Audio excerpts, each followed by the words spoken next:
New Artist Spotlight Podcast. Welcome everybody to another episode of the New Artist Spotlight Podcast. I'm Wilko Wilkes. I'm Scarr. And tonight we've got a great guest. We've got Paul McCormick with us. Welcome. Hello everyone. How are you doing? Yeah, good mate. How are you? Yeah, I'm doing really well, thanks. Thanks for having me on. Not a problem at all. You've been in work all day today, haven't you? So it's nice to get away from that and talk about some music for a bit. So let's get cracking, shall we? Yep. Sounds good to me. Been thinking about what to say all day, so got in there. Well, I know one of the things you wanted to talk about more than anything else really was the way that you approach your songwriting process. Because I mean, I've known you for a while, haven't I? Although it's the first time we've ever spoken, voice to voice anyway.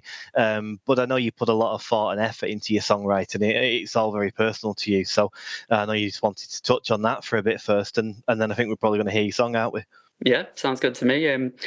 So with songwriting, it's basically like sort of any song I write, I try to sort of make it personal to me just through any personal experience I've been through, or it's kind of like my way of making sense of what goes on in my head and what goes on in the world around me. And I've had some bad experiences before, and I feel like songwriting's just really cathartic for me. Like a therapy, I guess. Exactly, yeah. And more than anything, it's sort of like taking a bad thing and making something good out of it and putting it out there to people, just showing them just who I am, just what I'm all about. And, yeah. Definitely. I think people connect, don't they? Yeah. It's a good introduction to you as an artist, that as well, because having listened to all your catalogue, it's amazingly personal and really lyrical. Really impressive content, man, and you're laying it all out there. I liked the stuff that you say in where was it? I wrote down a lyric. Oh yeah, it was in Anxiety and I about falling beneath the waves, but then becoming master of the tide. I love that. It's how would you describe yourself as an artist? How do you get into this? Tell us about the journey before that. Yeah, So I've been releasing music under my own name for just over 3 years now. During that time, I think I've got about like 19 songs to date, which include a 9-song 80s inspired synth pop album, various solo songs, and also a few collabs with some NAS artists that you guys know about, which we'll probably talk about a bit later. But mostly my journey with music sort of started as a teenager. Though I sort of primarily do pop music, with a guitar behind me, like that's sort of where my roots started. I was a big fan of rock music as a teenager. That kind of started off as like the thing that inspired me to pick up a guitar was I was a big fan of The Darkness, still am. Yeah. And also School of Rock, because watching that film, and I really identified with the character of Zack Attack, like this really like shy kid who sort of just picks up a guitar and becomes this rock god. And I just rocks it, doesn't he? Yeah. I was like, that's what I want to be. And then obviously like years later, working with electronic music is completely different. But during my 20s, I played a lot of played guitar and wrote a lot of songs in bands, mix of rock and acoustic. So with that as well, I sort of did like more backing vocals. I did sing on my demos, but I wasn't quite like confident with my voice to kind of put myself at the forefront of that just yet. That needed like a bit more time. But then the sort of journey to pop music kind of happened in the pandemic. I think a lot of people took up kind of extra hobbies during that time, and for me it was sort of working with Ableton, working with a lot of electronic sounds, because I loved a lot of pop music. And from there it was just a case of I was sort of still between two worlds. Like I still had the rock inspiration and the pop inspiration, and I just couldn't kind of make sense of the two together. So I took it to my producer, Rob, who I work with. I sort of said, I want to record a solo song. I was wondering if you could help me out with like sort of the track I brought in was like, gosh, remember it had 2 different choruses, 2 different bridges. It had loads of mad instrumental breaks. Like, looking back, it made no sense. Was he just scratching his head when you brought that to him? No, like, I mean, he's so sound. Like, anything I take to him, like this particular one, he sort of looked at it, and this was where like the crossroads kind of happened in a way, because he sort of gave me a choice. He was like, I think we could approach this one of two ways. We could either go with the sort of rock direction you've done before, because I'd recorded in like a few bands with Rob before, or we could, I see you've picked a few like pop tracks as references. We could go full pop. And my instinct was just straight away, it was like, well, gonna try the thing I've never done before, and let's go full pop. So from there, it was a case of scrapping the 2 choruses. Just, I had to like basically look at it, like sacrifice lyrics, just basically look at it from a pop perspective of, we need to make this 4.5-minute track into like, a 3-minute banger. And that's what ended up as my song, I've Had Enough, which with that was like sort of the turning point for me, thinking, when I went back to work on more of my demos and just every song since, just knowing that like I want to do that more sort of pop orientated direction. It's just a completely different style of writing songs and laying tracks together, isn't it, doing pop music? Because I mean, I'm from a different angle with the electronic stuff, but if I try and make a pop song, I've got to cut it down to 2.5 minutes, and I've got to give it a verse, bridge, chorus, instrumental chorus, and then done. Whereas if I was left to my own devices, I would want it to be 7 or 8 minutes long and just really indulge myself. People don't want that. And, you're doing the right thing there. If you're wanting catchy, feel-good pop music, you've got to hit people quite hard straight away. And you keep your lyrics really personal and relatable, I think, anyway. So a lot of your songs I find myself listening to thinking, do you know what? I get that. I can really see where you're coming from. And I think that helps suck people in. They enjoy the song and then they want to listen to it again. And I think you've absolutely nailed that part of things, because anyone on the NAS chats will say to you, this is an absolute earworm, such a catchy song, you king of pop music, basically. That's what you're getting all the time, isn't it? And, you've had number ones and all sorts now, so it's clearly worked out for you, that. And but it's good that you're still varying things a little bit as well. Your songs are never the same, which is great, because I get bored when every person's song is exactly the same, and I think that keeps people interested as well. Yeah, definitely. And I think we had a conversation about this, didn't we, Scarr, about because the first song I shared with NAS was Privacy, and that for me was like, I remember like, because I recorded Privacy and Unbroken in the same studio session, and I even knew at the time these two are like completely different beasts. One's like disco rock pop and the other's like pure EDM, like, but I still was like, but this is what I want to write, this is what feels right for these songs. And once I shared Privacy and, just the lovely responses I was getting from people at NAS, I was like quite worried about sharing Unbroken, because I thought, have they got an impression that I'm just going to be mostly like sort of guitar orientated? Like, but then I was proven completely wrong. People, were just very receptive to it, and you can't ask for more than that. If the song's good. If a song's good, it doesn't matter, does it? People like it. I think Privacy really sort of punches you in the throat, sort of, doesn't it? It's really in your face and quite open, whereas Unbroken, it's more of a disco type beat. And they're a million miles away from each other style-wise, but actually, if you put them together, I don't think they sound out of place together either. So I think you've got something right there anyway. Yeah, I think you've got consistency in like your voice and your lyrics as well. The way you write is interesting for me as a songwriter to listen to. Like a lot of your songs, you're talking about, you're addressing the subject. You're saying you've done this, you've done that, or kind of, do you know what I mean? It's like you talking out to somebody. So I think you've got your own style there, and you've got a really kind of you've got a really lovely like velvety tone to your voice as well, like really smooth, like Pet Shop Boys type, maybe a little bit of Placebo, like Brian Molko. Placebo, yeah. I can hear all sorts of different influences in there. So I think no matter what, because you mentioned it as well, the tune you did with Map of Autumn and Emily Gray, that's completely different as well. You've got a lot of different styles in your catalogue, which is great, but they're all linked together through the quality of your writing and your singing, I think. Yeah, thank you. Appreciate that.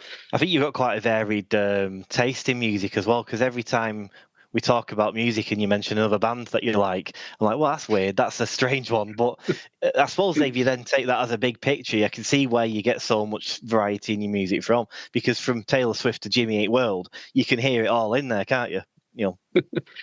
Yeah, exactly. I was just thinking of Taylor Swift because I know, like, you know, I'm a huge Swiftie. I'm going to the Eras tour in Liverpool next week. But yeah, it's basically like lyrically, she's probably my biggest inspiration because she puts it all out there. And for me, you know, I'm quite a sort of reserved, sort of very introverted person. But when it comes to the songs, I think I've got nothing to lose here. Like, I don't want to hold back with, you know, what's going on in here. Like, it's sort of like you have a chance. Like, I feel like I've got a tune there. The lyrics for me are like sort of probably the most important part, because I think there's times where I've like revised lyrics constantly thinking, I was like, you know, this doesn't really say what I want to say. How does that correlate in terms of you being quite an introverted, shy guy, and with the people that you know already, you know, people who've known you for years but maybe don't know that you're a pop singer, or even just the kind of having to play the role of solo artist? Because I personally struggle with it at times. Sometimes I want to be more quiet, and I find it a bit difficult to always be giving out. How do you find that, man?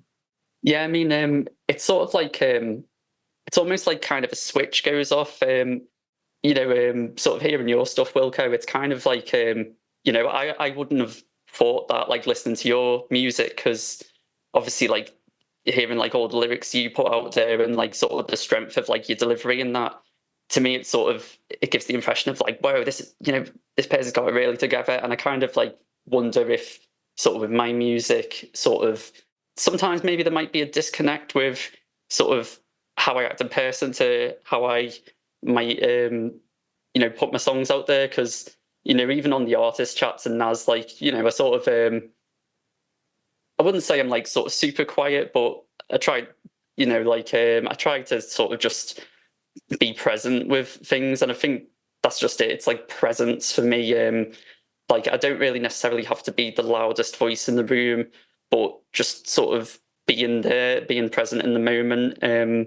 And for songs as well, I feel like sort of each song I write, I kind of make more sense of what's happening with me, like what's happening in the world. It's kind of, it's mad, like sort of how each set of songs I write and put out there, how I kind of do feel more, like gradually more self-assured, you know, doubts and that, like, you know, anxiety, things like that. It doesn't leave you, but I think you get better coping mechanisms with it. And for me, songwriting and putting music out there is one of those big coping mechanisms. Nailed it there, man. You've nailed it. The music definitely heals the man.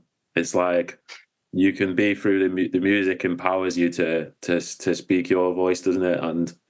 And step out of the shyness, even if it's like on a record, but you're still feeling the shine or the anxiety in real life. It's like the music can capture you at what you want to say, how you want to say it. It's a channel for your emotions, isn't it? You can be happy and make something happy. You can be sad and make something sad, and it just acts as that connection for you.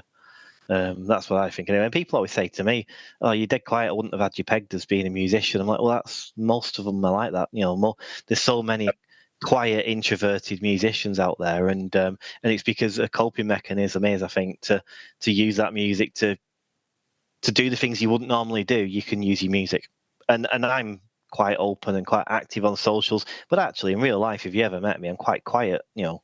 But I think that's what there's a lot of people like that. Yeah, definitely. And I think we use it in the same way. Yeah. So which song are we going to play today, Paul? So we're going to play my new single, which has come out very recently on the 31st of May. It's called Imperfections. I am happy in my imperfections. It took me time and many hard-learned lessons. I have rose above your cruel intentions. I am strong in my resistance to you. Surviving torture that you put me through. Your barbed wire words won't cut me like they used to. You can call me ugly, go ahead and judge me. Revel in the misery you deflect on me. I am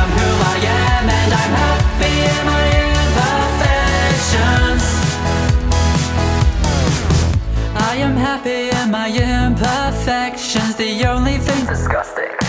Is your perception of putting people down when you've got no direction.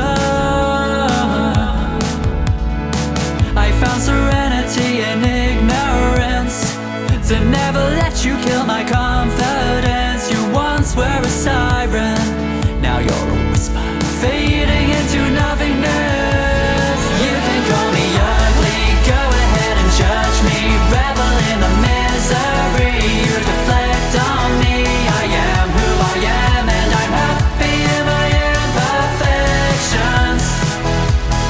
You can try to break me, you will never change me. I am living unapologetically. I am who I am, and I'm happy in my imperfections. I was the easiest of targets, I'm begging you to stop it. A parasite you feed on insecurity. I was the butt of all your jokes, now my tears are up in smoke. I burned you out with the fire inside of me. Oh, oh, oh, oh. You can call me ugly, go ahead and judge me, revel in the misery. You deflect on me, I am who I am, and I'm happy in my imperfections. You can try to break me, you will never change me. I am living unapologetically. I am who I am, and I'm happy in my imperfections. I am who I am, and I'm happy in my imperfections. I am who I am, and I'm happy in my imperfections.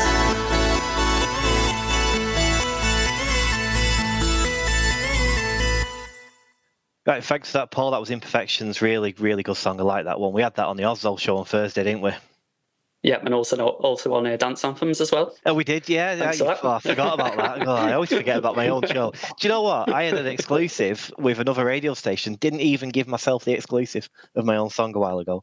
So there you go. Oh, no. But yeah, no, it was a pleasure to play. It really fit in really well. Really upbeat tone, really lively, and it just made you feel good, regardless of what the lyrics might portray. There's a deep meaning behind the song, obviously, but in terms of how the song felt, it does make you want to sort of jump around a little bit, and I like that. Yeah, it's good. I've got to ask you, Thanks. Paul, the cover art, all your cover art is pictures of you in various poses. Yeah, I love that. Yeah, I think I that's great. do like it. I couldn't do it myself, but I'm interested, like, because that's obviously an artistic decision you've made, and now you've got so many of them, you kind of got to keep with it. But what's the significance of that for you? Yeah, I'm glad you asked that, Wilko, because that's something that. So basically, when I first started with the solo stuff, I was mostly taking selfies and doing like a Photoshop work on it, which you can probably see going back through Spotify, like the early artworks, just all filtered photos. But then it suddenly changes to these like editorial pics with these like cool coloured backdrops. And with that, through a friend of a friend, I met a photographer called Charlotte, and basically just sort of said, I want to try and do some editorial photos. And we sort of talked about, I sent like sort of these kind of pop star photos where they're posing with all these colours behind them. And it just kind of started from there, really, where I basically... We did some like photos for the sort of first album, but then when I was just going to focus on singles, I sort of thought, I had this like kind of idea that I wanted to have like sort of different colours going through like kind of each single artwork. So kind of started with Into Obscurity, that was kind of sort of I think purpley teal background, and then Anxiety I was like the green background, 659 the orange background. It was basically, I just said to Charlotte, it was like, oh, can I have this coloured backdrop? And then Charlotte would help me with like the poses, and Charlotte would edit it all as well, and she's done a fantastic job with all of them. And as you say, trying to keep up with all of it as well. I basically I tend to do like 4 or 5 sets in like the same session. So, bring my change of outfits, like sort of get ready between each shoot, and we just get a whole set of them. And this time, back in January, when we did our latest photo shoot, because usually like before then, the previous shoot, I had sort of the color backdrops in mind, but not the song titles. But this time, I had the song titles for all 4 sets, so I knew what I wanted for What Did I Do. I knew what I wanted for Imperfections, and basically my next 2 songs that I'm going to record, all the photos are done for that with the color backdrops, and they're all very different as well. So I like that I've got that variety. Another sort of personal choices as well, that I don't put the titles on the artwork, which basically it was all down to I tried the titles, but it just didn't look right to me. Like, having these like great photos and then me just put a really rubbish font on there just didn't suit it at all. And I kind of I like the colours though. I like the way that you do it, Yeah. because I mean I'm a stickler for a brand. So if I know there's if something's connected and I see a colour and a photo and a style, and then I keep seeing that colour and then they associate it with a song, and it just becomes it's a pleasing flow for me. So I can see, oh, he's changed his colour, he's got another song coming out, and then you release the teaser for the song and the colour's gone grey, and then you do the photograph and then it comes out and it all ties in nicely, and I think that's great, that, because a lot of people don't do that, and you just see the cover art and it's just so random, but it's like almost like you're able to look at a bigger picture. I mean, I try and do something similar, but you're a lot better at that sort of stuff than I am. I think you've got the big picture. Part of it is we're not as good looking as Paul, so nobody. No, well, yeah, I don't want to put my face, and that's the thing. I'm not going to put my face on anything. That's but photogenic. No, definitely not. Come on, guys, don't do yourselves down like that. To be fair, the North of England, happy in our imperfections. That's what it's all about. The North of England does not do much better than this, really, does it? So. Yeah, exactly. Yeah. We've got an all English, all Northern podcast today. So tell us about the today, because that's another thing I want to know. Like, the land of the Beatles, Cilla Black, Atomic Kitten, legends like that. What's it like? Are you tapped into the music scene, or do you do any gigging, anything like that? Yeah. So when I was in bands, sort of in my 20s, played live quite a lot. Sort of various venues around Liverpool, Zanzibar, and I played the Cavern Club as well, which was a really special moment. And yeah, like I don't really gig that much these days, but obviously, yeah, Liverpool as a city just has such a rich musical heritage. There's times where I'm just blown away by sort of being from the same city as the Beatles. Like what probably like the most, they're like the most, like the pioneers of, we wouldn't, I don't think we'd be doing a lot of what we do today without them. And it's just mad to think, I mean, where I live is actually like a 10-minute walk from George Harrison's like house where he grew up. So it's crazy. Like, I try not to take it for granted, but then I remember, it's just like when same with wherever you live, you just get used to it, don't you? But also, like, probably the biggest thing for me is like sharing half a name with one of the Beatles. I think when I first joined NAS, I remember like I think it was one of the top 20 artist chats. Like, I think I commented on Charles Connolly's song. I was like, oh, this sounds like really like the Beatles, and I'm from the same city and share half a name. Hello. Like, everyone was like, whoa, what? Who is this guy? And then yeah, it was there's just such a like rich musical heritage to the city. Like, I love it. I think maybe I've just gotten so used to it because I've just been here all my life. But I think as well, maybe like because I come from a city where we had like sort of the pioneers of pop music sort of subconsciously inspires me as well, because I think like I've got a big legacy to live up to here.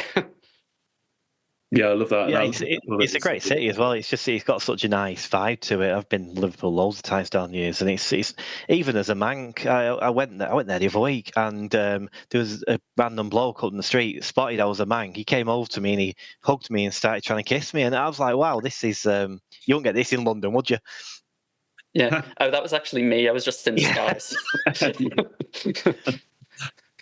But how did he spot that you were a Manc? Blue Sky? I was it was when I went to BBC with Amy the other week, and we were just chatting, and obviously my tones carried quite well across an open area, and he made a beeline for me straight away. There's a Manc over there, let's go and talk to him. Was he a Scouser or was he a tourist? No, he was a Scouser. He come and hugged me and everything. I don't know why he hugged me. No idea. Good to know, man. Maybe you're better looking than I thought. Indeed. He did give me a kiss, so I'm going back there next week seeing him. Yeah. Enjoy, man. I'll have to don my disguise again. Yeah. So Paul, what's the big dream for you in the music thing? Are you just enjoying it with no expectation, or do you have any sort of goals that you're aiming towards? Or I have got some goals in mind. So basically, like with my process at the moment with songwriting, so I work on all my demos at home. So I program a lot of stuff in Ableton Live, like with MIDI synths. I compose all the music, compose all the vocal melodies and harmonies, and then I usually take them to Rob at the studio for sort of further production, and he does all my mixing and mastering as well. So one of my goals is in the long run, I do want to be able to just fully self-produce my tracks, and I'm trying to learn like more and more about it. I mean, even just being in the studio each time, like I learn more things, and Rob even says himself with the demos I bring, he's like, oh, you know, this is this sounded pretty good for a demo. Like you won't be needing me much anymore. But it's kind of I feel like I've still got quite a lot to learn, and I'm just sort of chipping away at that gradually. And I think I just do the best way to learn is by doing, and hopefully in the long run, I just love to be just doing everything myself, because I feel like I just would, there's just be no limitations with what I could achieve with that. I think the thing so with that's probably practicing that is you just got to keep doing it, even if it's something you work on and you're going to throw in the bin. Sometimes it's just good to spend a few hours doing something, trying different effects on it, remembering what worked, what didn't work, and then at the end of it going, well, actually that's not very good, so I'm going to get rid of it. But then next time you come back to it and try again, it gets better and better. And but if it sounds like you're already doing that, and you'll get better and better at doing it, and eventually your producer will hate you because he'll be out of a job. Oh, it's fine. He's plenty booked up. He won't miss it. He can do the executive production on your album, I guess, can't he? Could do, yeah. I was going to say actually that's sort of another sort of goal, which I've sort of told a few people about it, but I'm quite happy to reveal it on here. So basically, all the standalone singles I've done since my first album, I'm actually going to bring together as a singles collection, and that'll make up my second album. So basically, the sort of two more songs I'm recording in August. That'll finish it off, and that'll make a 10-track album. And I just wanted to give a big shout out to Summerlee Carlson and Map of Autumn, because I've been talking it through with them, because they're doing similar things with songs they've released.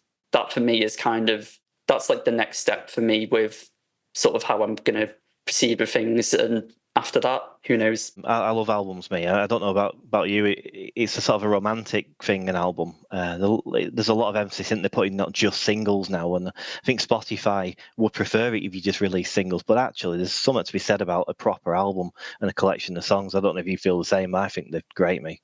It's a really good way of getting into someone. Yeah, I think Spotify would just prefer it if we just didn't. If we just went away, yeah. Yeah, if we just just were like, oh, you know what? Oh, they're not going to pay us. Let's just stop making music. It's like it's not going to happen. But yeah, exactly. And with the album as well, with like the upcoming album, it was kind of like the songs were. It's singles that were never meant to make an album, but when I sort of put them all together in a certain order, it's mad. They all made sense together. And that's sort of the cool thing about, I think, art in general, is that the unexpected can happen with what you do. Like what you plan is not necessarily what will happen. Well, I think because you're a solo artist, I think anything that you produce, and if you then put them together into a group of songs, will work as a collective. I think the problems you get sometimes is if bands have different singers in the band and they all write different bits of it, and they try and group it together as an album, it just sounds a bit disjointed. But I know no doubt whatsoever that if you were to put your 10 songs together, that they will all have a good flow to them, because you write in a very similar way each time. You have the same sort of approach, and it's all good quality stuff as well. There's not going to be any filler in there, basically, is there? So I can't wait for you to release something like that. But yeah, and there's a few people putting albums out at the minute, so it's exciting. I thought albums had died when I first started releasing music, and no one was doing them. But more and more seem to be coming out of the works now. Maybe it's because I keep telling everyone how good albums are. Yeah, I think that's it. You tend to regress, don't we? Like, albums were probably out for quite a while, but then you start longing for albums. Like, I've got a spreadsheet with 270 albums to listen to, and I'm trying to listen to as many as I can this year. I'm just marking them off every time I go for a run. I'll stick an album on, and I'm ranking them all, and I'm like knee deep in albums, because similar, I had this thing in my head where I was like, one day I'm going to listen to all these classic albums and listen to all the albums from people on New Artist Spotlight and listen to this album, that album, and then I just thought, actually, one day is never going to come unless I just start doing it now. So I'm the same. Albums are brilliant. To be fair, you've probably got enough time to listen to all of them before Paul releases his album and Charles Connolly releases his album. You got a while. I do, but the list keeps getting longer. This is the issue.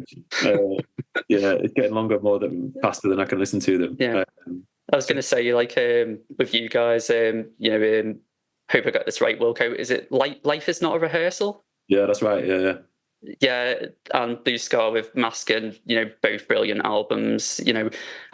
My sort of thing with NAS artists, if I sort of discover a song or a few songs I like, I try and sort of, I'd do with what I'd do with a mainstream or signed artist. I'd go and listen to more songs, because I think I like a few things that they've done. Why wouldn't I do that for an independent artist? Yeah, and exactly, yeah. Obviously, your albums are just really class, like, just great work. Just want to say my that. album miraculously has loads and loads of streams, but absolutely no hit singles on it. It's weird. I don't know how that's managed to happen. But my thought is, if I get to 50 songs, I get the This Is Blue Scarr Spotify algorithm playlist, and then I whack all my songs in there and get it on repeat, and its algorithm plays. That's what I'm going to do. So I'm trying to release loads of music. My light keeps breaking. Sorry about that. Sorry. We can keep that in. So I think that break was actually a message from the universe to start what can be known as one of the most despicable few minutes of Paul McCormick's life. Do you know what I'm talking about here? I think I do, yes.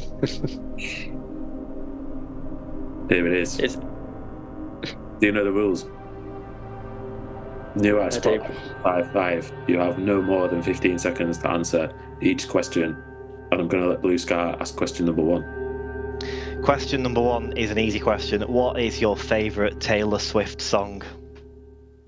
Oh, okay. Oh gosh, there's so many. I'm going to go with... Yeah. There we go. I've got it. New Romantics, Taylor's version from 1989. Taylor's version. Taylor's version, right, yeah. Trouble for me. Question 2 is, if you could see any artist from New Artist Spotlight live, who would you go and see? Oh, easy. Summer Lee Carlson. Oh. Is that because of the holidays to Cambodia? Bit of that, but also like bit of both. But yeah, like I'd just love to see her live. She looks fantastic. She sounds fantastic live. It'd just be so great to see her in person. Question 3, mainly because I had some before, but what is your favourite type of cheese?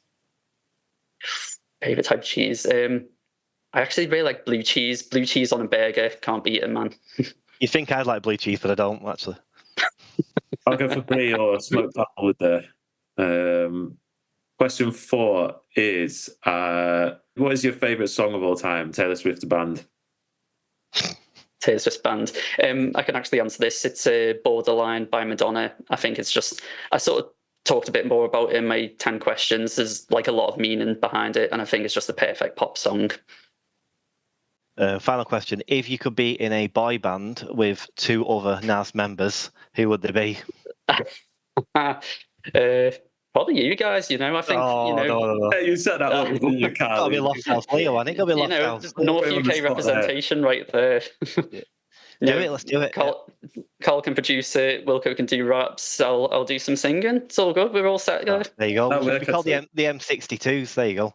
I'd love to do that. You know. I love them. I think there's another good thing about Britain. We've got so many good boy bands from back in the day, and like Jay from Five and Simon from Blue, they're coming in with a rap line. So I'd love that role. Yeah. Some of the best songs of the 90s were pop songs where a rapper just came in randomly, and you were like, "Wow, this is incredible." Yeah, definitely, man. Let's do it. We just have to make sure we don't put. I mean, we as long as we don't call ourselves like free, because then if one of us leaves, it's kind of awkward. If two of us are doing a gig where it's like 3 on there, like 5 doing a gig with like 3 of them. Just replace them. You just do what the Sugar Babes did for years and replace them one after the other. Oh yeah, the M62s will have 3 brand new members in no time. I don't know if there's already a boy band called the Northern Monkeys or something along those lines, but I think we could find something. I think we should make this happen. Absolutely, I agree. Okay, on that bombshell, it's been brilliant to meet, man. So yeah, thank you for coming on. Have you got any final messages or things that you want to say?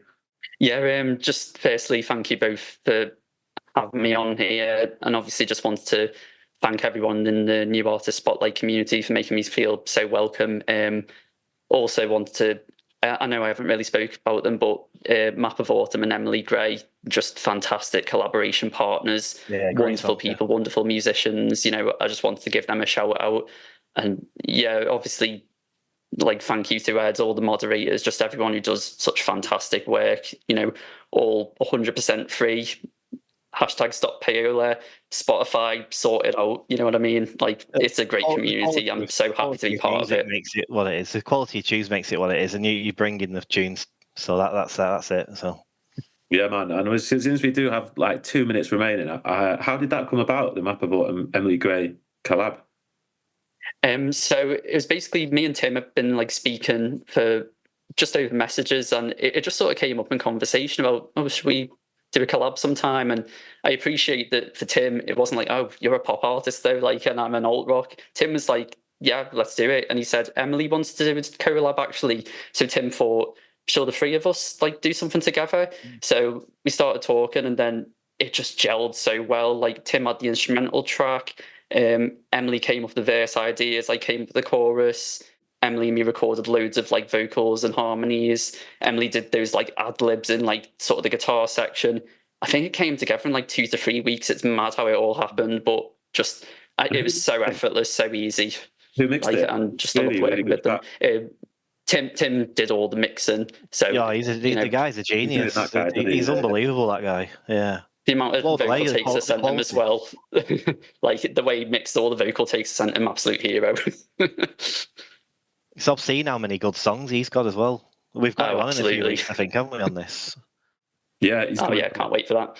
In a week's time, so we'll grill him then as well. So brilliant, man. Thank you so much. And I implore everybody at home to find Paul McCormick on Spotify, iTunes, wherever, and listen to his music, because it is absolutely fantastic and really unique, I think, especially in the modern day. It's really cool, man. It's like throwback, but it's also really fresh. So yeah, thanks. I really appreciate that. Nice to meet you. Yeah, nice to meet you both. Take care. Good to speak to you. Thanks. All right. Bye. Peace out. New Artist Spotlight.